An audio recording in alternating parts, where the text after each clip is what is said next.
After my big fat loss transformation, I developed this fear of getting fat again. These fears showed themselves as habits that I do on a daily and sometimes even hourly basis.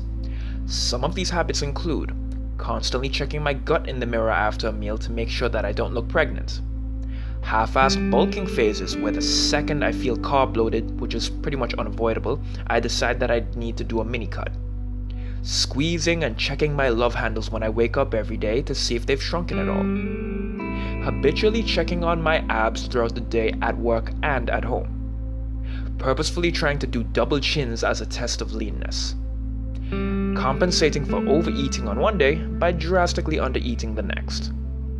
These are all funny little habits that I developed.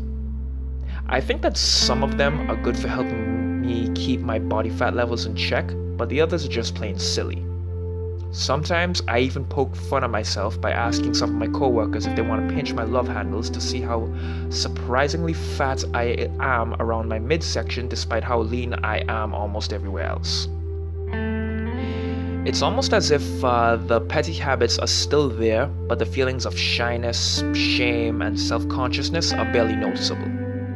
I talk about how fat I think I am to my friends and coworkers all the time as a joke. I'm not affected by it emotionally anymore. I used to be though. When I was affected emotionally, I wouldn't talk about how fat I thought I was.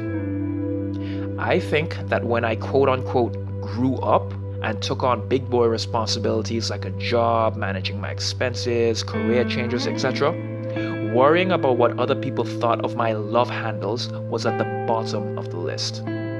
It was so low on my list of worries that I decided to laugh at it and make jokes about it with others. Unless it's affecting your health, having some leftover fat around your midsection is not a big deal. On a more serious level, however, this fear of getting fat might actually impact the rate of my muscle and strength gains after my newbie gains run out. I can't say that it would work for me, but there are more advanced, stronger lifters than I that have said that they can gain muscle and strength without constantly stuffing their face and being in a caloric surplus every day while staying drug-free. I'd like to believe that this is true. Staying lean while making gains post-newbie phase sounds like a damn good deal. The only way for me to find out if this is going to be true for me, though, is for me to try it out once I'm done with being a newbie. Unfortunately, that process is probably going to take me another year or so in order for me to find out if that works for me. Anyways, guys, I'm out. Peace.